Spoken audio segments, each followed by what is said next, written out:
He's Richard Medhurst, and he joins us now. Richard, congratulations on all of these achievements in such a short space of time, at such a young age. I predict a great future for you over the next decades. You are one of the leaders to come. Credit to your mother and father, and to all who've made you what you are. I want to ask you a difficult question. It is almost Eid, the end of the Muslim month of fasting in Ramadan.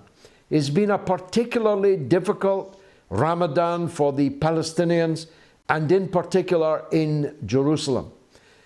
Now that Ramadan has passed, will Israel begin to ease up, or have we moved up incrementally into a period of really intense confrontations, which could spiral out of control?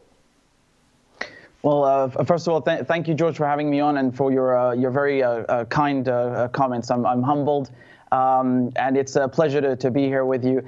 Honestly, I'm really revolted by what's happening in Palestine. I was putting together some pictures and videos of the attack on Al-Aqsa Mosque, and believe it or not, I actually got the wrong pictures, because the ones I had found were from 2021, and then I found pictures from 2017, and it seems that every single year, particularly during Ramadan, they go and they attack, or I should say they storm the halls of the Aqsa Mosque, which for Muslims is the third holiest site. And I mean, for me as a Syrian Christian, I'm absolutely appalled. I'm really disgusted by this. So I cannot even imagine what it's like for Palestinians who are in there praying during Ramadan. And I really do think there's a danger that it spirals into a bigger thing, because last year in May 2021, we saw how these evictions, the Israelis trying to kick out Palestinians that were already displaced once by the Israelis, a second time from their homes in Sheikh Jarrah, and then trying to prevent people from gathering at Damascus Gate, and then storming once again the halls of the Aqsa Mosque.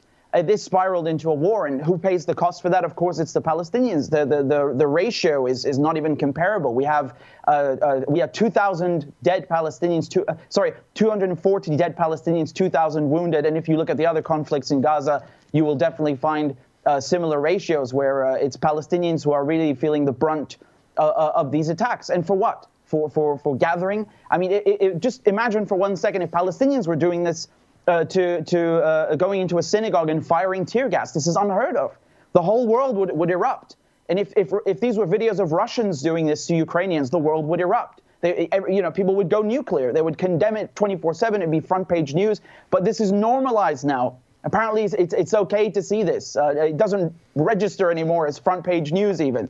And I think we are really at a dangerous impasse, because it's not just about a few raids in a mosque during Ramadan. This is 70 plus years of colonialism, 70 plus years of the West bankrolling Israel's brutality and giving it a political pass for everything that it does. And it's outrageous, because if Russians were doing this, we would have no problem condemning this in the West. But because it's Israel, they get a pass. And if it spirals into a bigger situation and it's Palestinians who again are getting massacred, no one will care.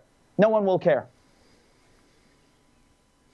Now, a prominent Israeli over the last hours has raised the possibility that the brutal incursions into such a holy place as the Al-Aqsa Mosque, and at such a sensitive time, at dawn in Ramadan, breaking the ancient stained glass windows, firing gas into not just any mosque, that would be bad enough, but a mosque of that venerable importance and so on, that this might begin to imperil the normalization relationships that have, under the last days of the Trump administration, gathered pace.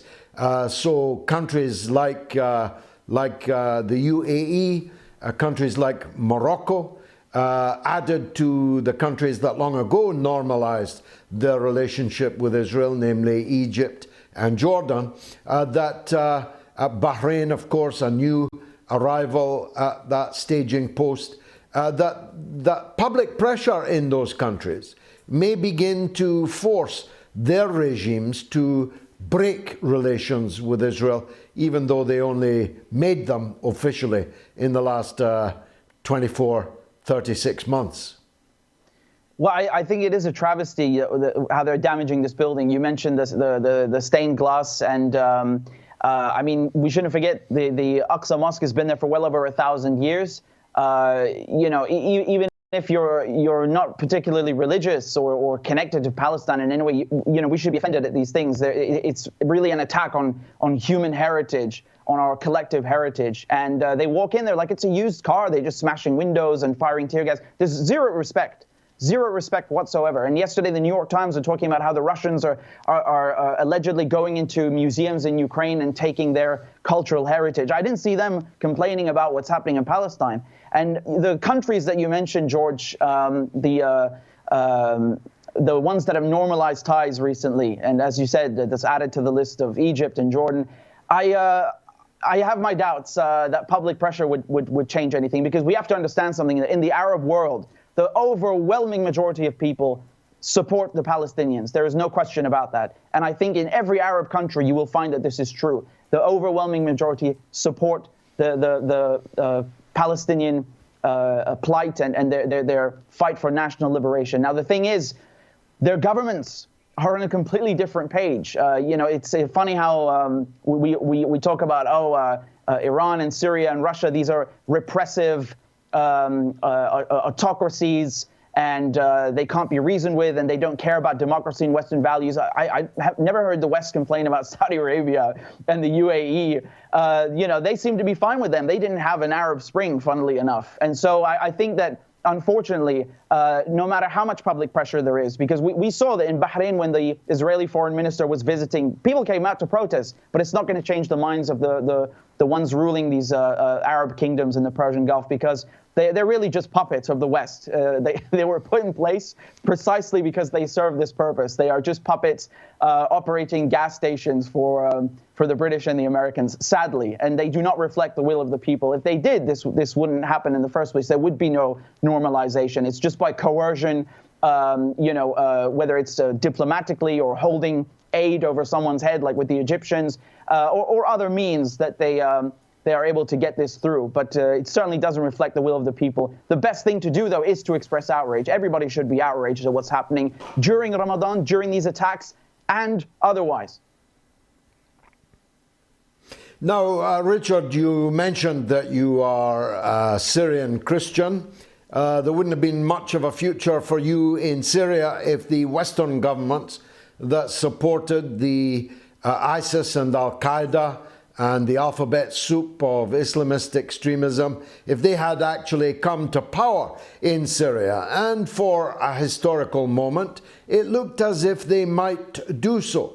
But for the fortitude of the Syrian Arab army and its allies, principally Russia, but also Iran and its allies in Lebanon, but for them, the black flag of ISIS would be fluttering over the capital city of Damascus. Now, making the point I made earlier, that my enemy's enemy, you know, isn't always your friend. Sometimes your enemy's enemy is worse than your enemy.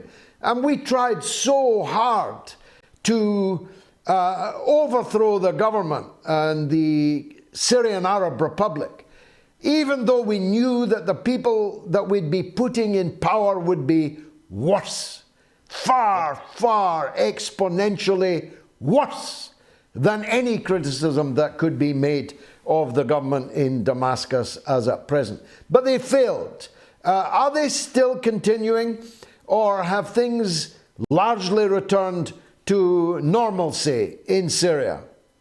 Yeah, you're absolutely right, George. So, you know, my father's British, but my mother's Syrian Christian, and I was born in Damascus, and I'm very familiar with how the country is. You know, there is a real harmony, a religious harmony, an ethnic harmony. There's too many religious and ethnic groups to count. And there is real coexistence. I don't say tolerance, coexistence and love for one another. You know, Christians are a minority in Syria. I have no reason to say this unless it were true, and it is. And I think that's a beautiful, fragile thing that the West and their allies in the Saudi Arabia and Turkey and Israel have really tried to destroy. It's very heartbreaking because it's a rare thing to have so many different religions and ethnic groups living together in such harmony. It's very beautiful. And they attacked the social fabric of Syria. And I really pray that this is still, that it's not been imperiled too much, that we can still recover it and keep it and hold on to it. Because you really took the words right out of my mouth.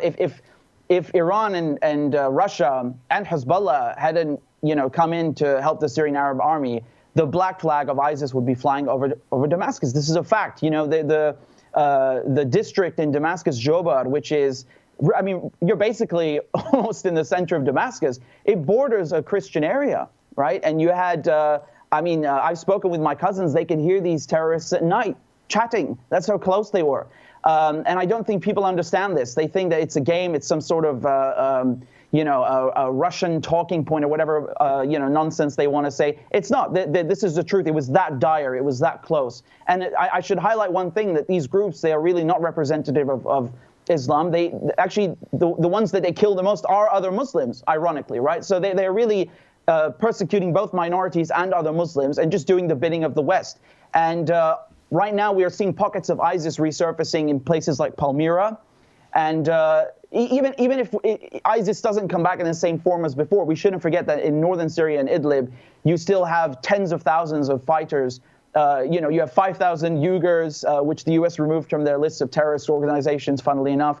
You've got all of these battle-hardened jihadists that were taken to Idlib in the green buses and that are basically amassing there for a very big battle that's yet to come. And unfortunately, a lot of civilians will pay the price for that. And these groups have received funding from Saudi Arabia, from Turkey, Israel, the US, the UK.